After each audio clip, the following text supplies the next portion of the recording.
a lot of classical ways to make money as a music producer.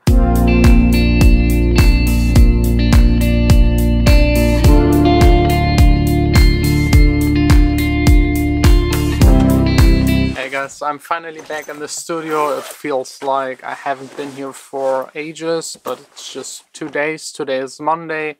I have a lot of business stuff to take care of. So as I promised yesterday, let's today talk a bit about how to make money as a music producer and also how I'm able to do this full time. So first of all, before even thinking about making money with producing music and making music producing as a full-time job, you really have to learn your craft. It took me at least 6 years to be good enough and versatile enough to really have clients in my studio that tell me, please produce something like this and that, and I was able to deliver that. Once you've reached that point and you feel comfortable enough, there are actually a lot of ways to make money. You could do voiceovers or vocal recordings for other people, making instrumentals, selling them. You could also sell beats online. That's also an opportunity. You could do stuff for advertisement, as I also did, or just ghost productions for other DJs and music producers. You could also make money with the royalties that you get over airplays, plays on Spotify, plays on YouTube. All of this can make up quite a lot of money if you're just good enough to do all of these kind of things and have tracks that are doing and performing really good.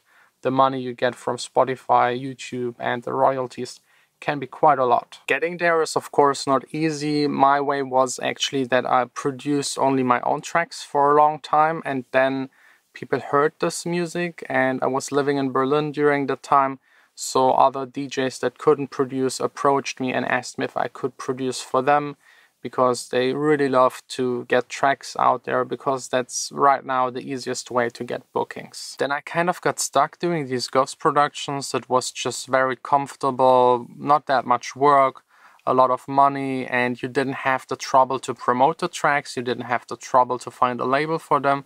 So you just sat in your studio, produced tracks as other people requested, and got cash paid, and that's it. So really, actually a nice job. It's not as hard as I'm having it right now, by far not. It's like the complete opposite. But right now I'm doing this stuff for myself. I'm producing what I want, and having this freedom is actually worth it. And if this works, what I'm doing right now, then it will be all my own. Because producing for other people, as easy as it is and as less trouble you have, at the end, these people sell your tracks as their own, and it kind of hurts to see that these people sometimes reach with that track that you made exactly what you always wanted to achieve in life, being a producer and DJ.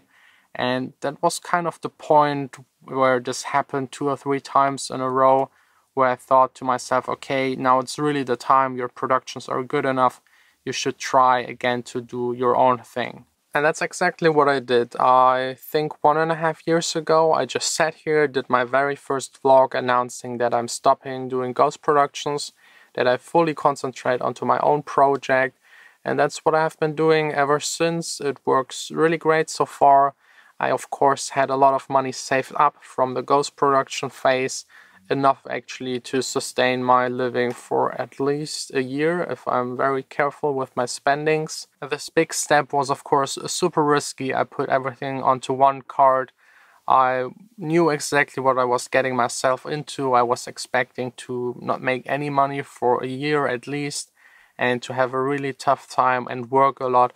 And nothing is worse than working a lot and not getting paid for it. It really feels horrible, but I still kept on going. And now, more than a year later, I have one release that made over 2.5 million plays on Spotify, a lot of plays on YouTube. All the other tracks are also performing really good. This YouTube channel is slowly but steady growing. So all in all, I think it was the right decision, and the transition from living from the saved up money is kind of slowly going into a direction where I can live from what I'm doing right now. It might take another half year. So at the moment I'm doing, when it's necessary, a bit of mixing and mastering for friends. I try to keep it as small as possible to still have the most time available to concentrate onto my own project. But before I have to give up my own project because I'm running out of money, I of course do just other jobs. I of course make money from the Spotify plays, from the YouTube plays on my tracks. The tracks are also available on all these other platforms where you can buy them. I of course don't make any money with these videos. I turned on the monetization a couple of weeks ago and it's making absolutely nothing. I'm also totally okay with that. I'm not doing these videos to make money. I was just hoping to get a little bit to kind of get money to buy better equipment, but that's not the case. It's okay for me because these videos are kind of my biggest motivation, and all of you just watching them and commenting. I think without the videos I would have already stopped half a year ago. So it's actually good that I'm doing it. It costs a lot of time, but it keeps me going to do what I love and just be motivated each and every day.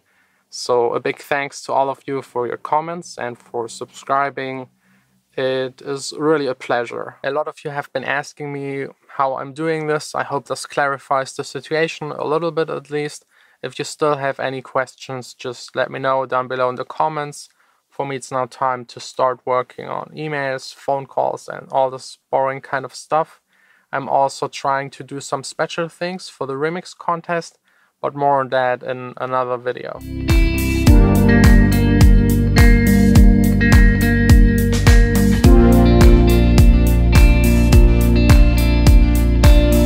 I'm finally all done with the business stuff. The most surprising is that I'm still in a good mood, so let's continue with making some music. I'm still working on the second track with Kaylee's vocals on top of it.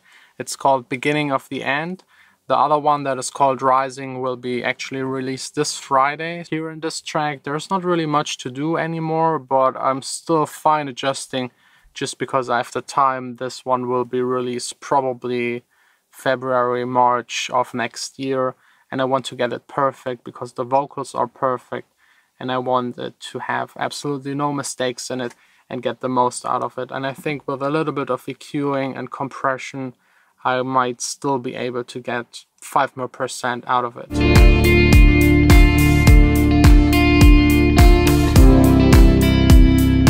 By the way, I just had the time to test and compare the SSL compressor versus the one from the Glue.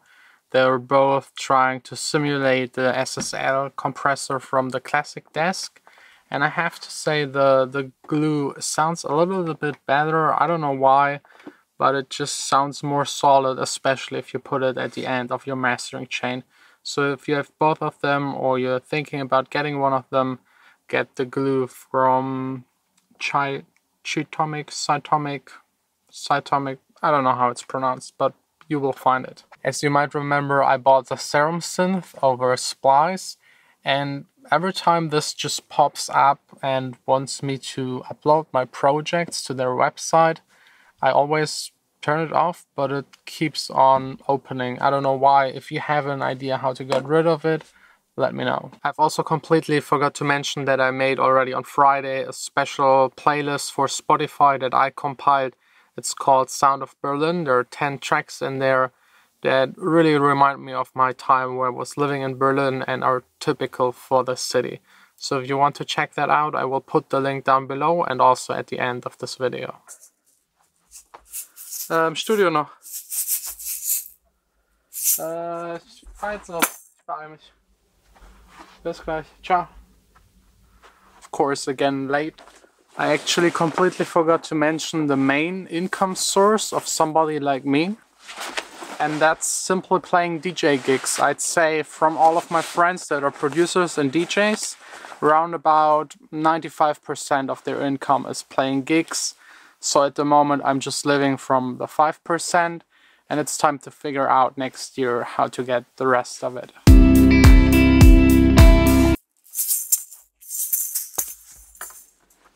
No, I lost one of the egg shakers.